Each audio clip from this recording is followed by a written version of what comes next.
तो उज्जैन वाले काल भैरव कहां से आ गए, ये कहां से प्रकट हो गए।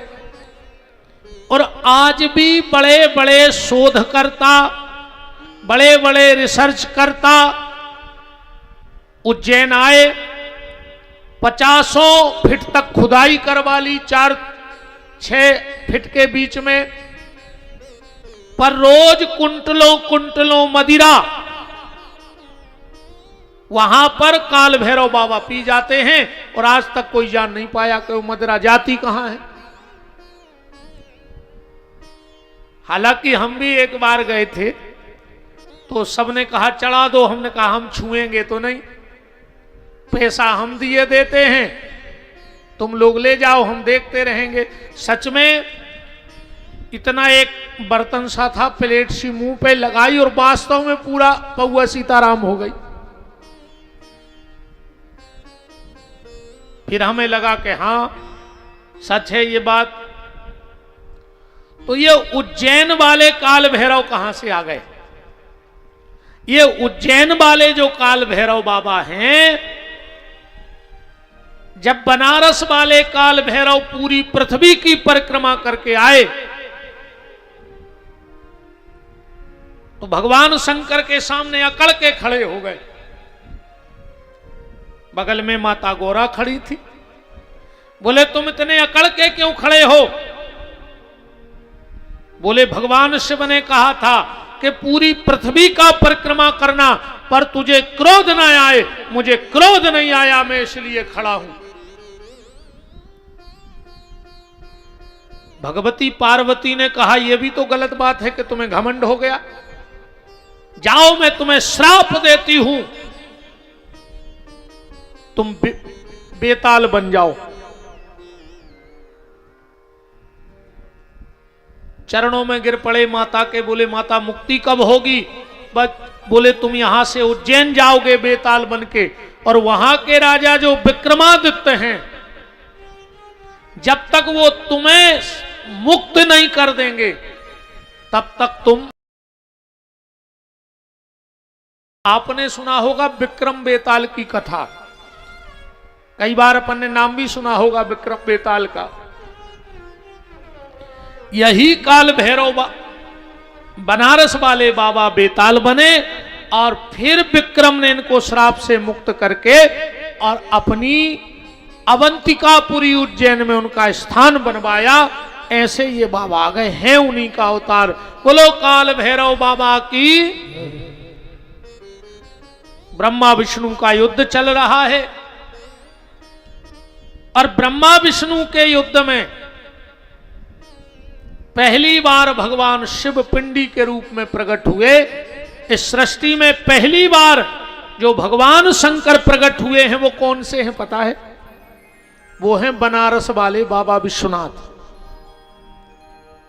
ऐसा पुराण का कहना है कि जो व्यक्ति अगर 12 ज्योतिर्लिंग की दर्शन न कर पाए, 12 ज्योतिर्लिंग के दर्शन न कर पाए हो, पर वो एक बार विश्वनाथ जी के दर्शन करके जरूर आए।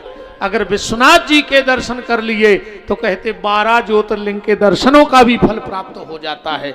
इसलिए जिंदगी में एक बार विश्वनाथ बाबा के दर्शन करने, काशी वाले बाबा के दर्शन करने जरूर जाना। वैसे तो 12 ज्योतिर्लिंग के करो, पर किसी कारणवश,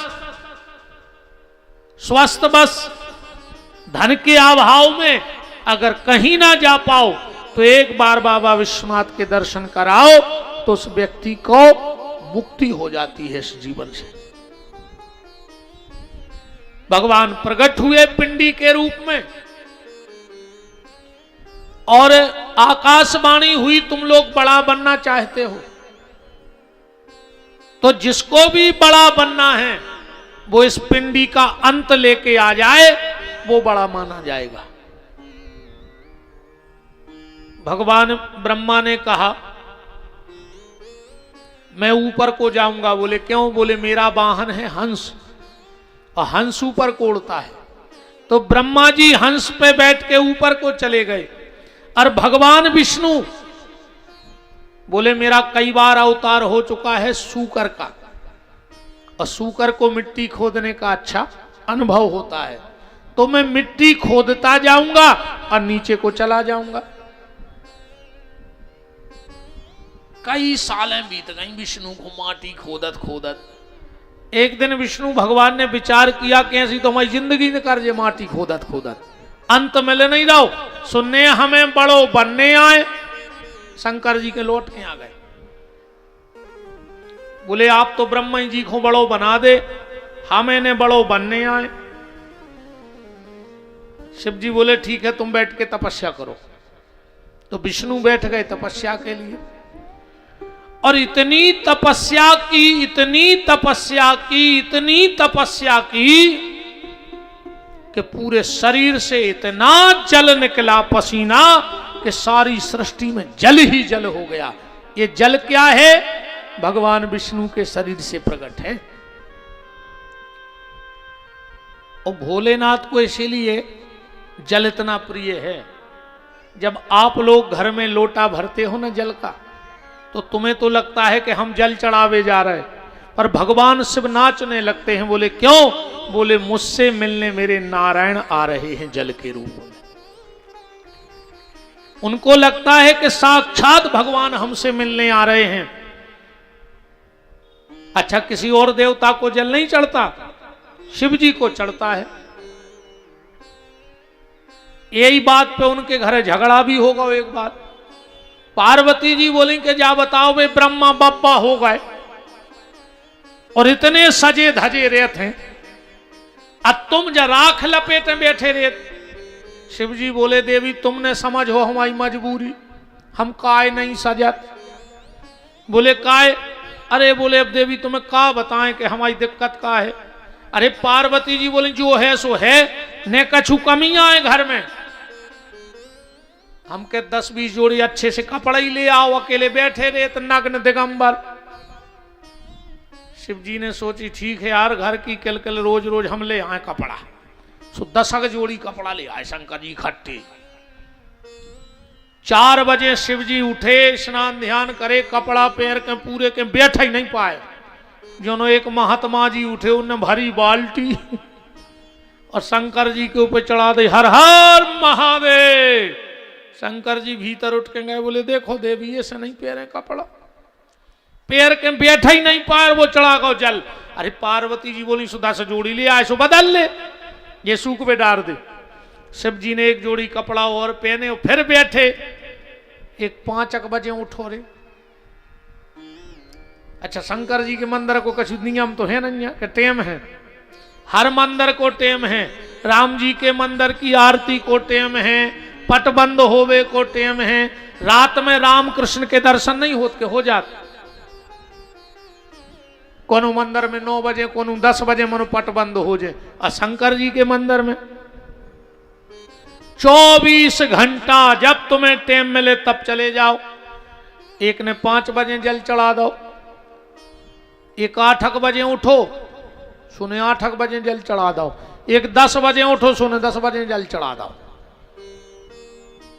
कछु कछु 3 बजे उठत, मन बेके थमाओ। तो नियम है कि 1 लोटा जल तो शंकर जी को चढ़े हैं, सो एक 5 बजे चढ़ाया आओ शाम को।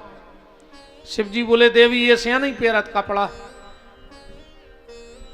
पार्वती बोली 1 जोड़ी और बचे। बोले हाओ। बोले पहन ले, आपको उन्हें है। शंकर जी कपड़ा पैर के बैठे ही हैं, जो एक किसान बोनी करके आओ। तो 9 बजी रात है। घरवारी बोली रोटी खा ले। बोले तन्ना तुम टाठी लगाओ, जो हमें 1 लोटा जल तो चढ़ाई आए। सुबह किसान गाओ, सो 9 बजी रात जल चढ़ाया। शंकर जी ने तो पकड़ो कुर्ता और दाओ सो पर उतरो। पार्वती बोली काय? अरे बोले ऐसे कहा ना 15 जोड़ी कपड़ा हम रोज बदल है, ऐसे हम तो जी बैठे अब चढ़ाते रहो जी को जित तो चढ़ाने हो। सो भगवान शिव को जल बहुत प्रिय है, बहुत प्रिय भोलेनाथ को जल है, क्योंकि नारायण के शरीर से प्रकट है। यहां ब्रह्मा जी को भी अंत ना मिला, तो ब्रह्मा जी ने अपनी माया से एक पुष्प प्रकट किया और उस पुष्प से कहा रे पुष्प चल। और तू मेरी झूठी गवाही दे दे। क्या होगा? बोले अगर हम पावर में आ गए तो तुम्हें पावर में कर दें।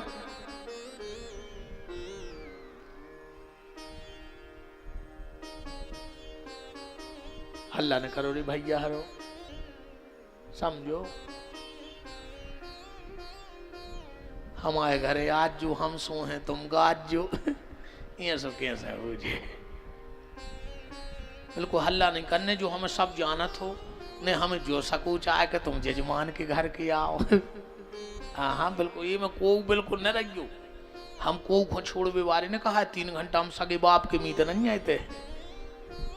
हाँ बिल्कुल अच्छी शांति से हम न जो कछु तो सकूच खा जात के दादा जी जजमाने आए 3 घंटा को सकूच ने कहा थे। बिल्कुल अच्छी शांति से सीताराम कह के सुनो।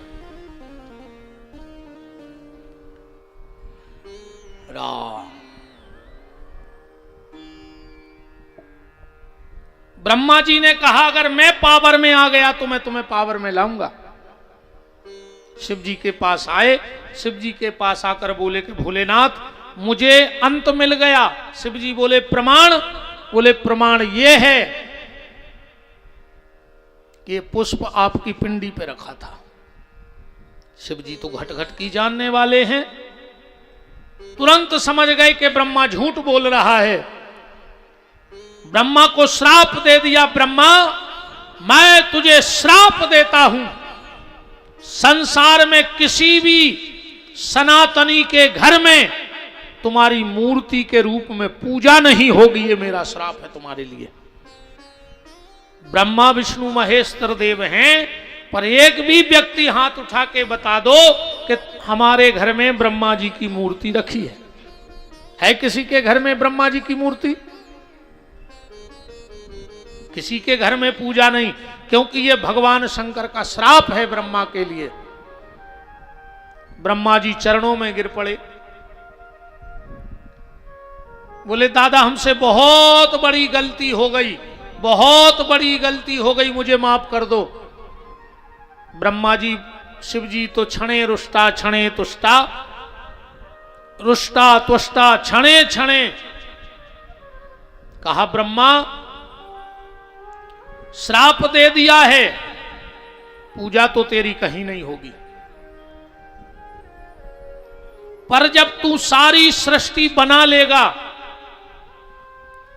और तेरे कर में, कर माने होता है हाथ, तेरे कर में जो पुष्प है इसे तू जहां फेंक देगा उसी का नाम पुष्कर हो जाएगा, और दुनिया में तुम्हारा एक मंदिर वहां बनेगा पुष्कर में।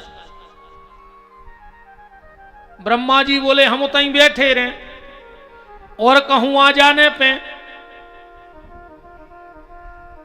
भगवान बोले तो सुनो ब्रह्मा, वैसे तो तुम्हारी पूजा कहीं नहीं होगी, पर जहां यज्ञ होगा और उस यज्ञ में जो ब्राह्मण आएंगे उन्हीं ब्राह्मणों में से एक ब्रह्मा बनेगा और तुम्हारी पूजा हो जाएगी, पर मूर्ति की स्थापना नहीं होगी। केतकी के फूल को श्राप दे दिया। ध्यान से सुनना,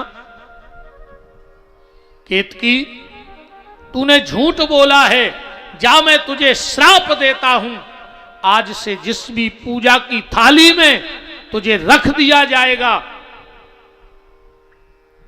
उसके उस दिन तक के सारे सत्कर्म नष्ट हो जाएंगे। केतकी समझ गए केवड़ा को फूल, कभी भी केवड़े का फूल किसी भी देवता को नहीं चढ़ाना, किसी भी पूजा में मत लेना, वरना तुम्हारे सारे सत्कर्म, 2 कारणों से आदमी के सत्कर्म नष्ट हो जाते हैं। ध्यान से सुनना, एक तो केवड़े का फूल, और दूसरा जितने भी राहतगढ़ और आसपास के लोग बैठे हो, मेरी बहनें ध्यान से सुन लेना, तुम्हारे घर के दरवाजे कोई कपड़ा मांगने आए, तुम्हें देना हो दो, नहीं देना है मत दो, ये तुम्हारी इच्छा है। कोई तुम्हारे घर के दरवाजे पैसा मांगने आए, तुम्हें देना है दो, नहीं देना है मत दो, पर तुम्हारे घर के दरवाजे अगर कोई एक चीज मांगने आ जाए तो कभी मना मत करना, वरना उसी दिन से तुम्हारे दुर्भाग्य के रास्ते खुल जाएंगे। क्या चीज?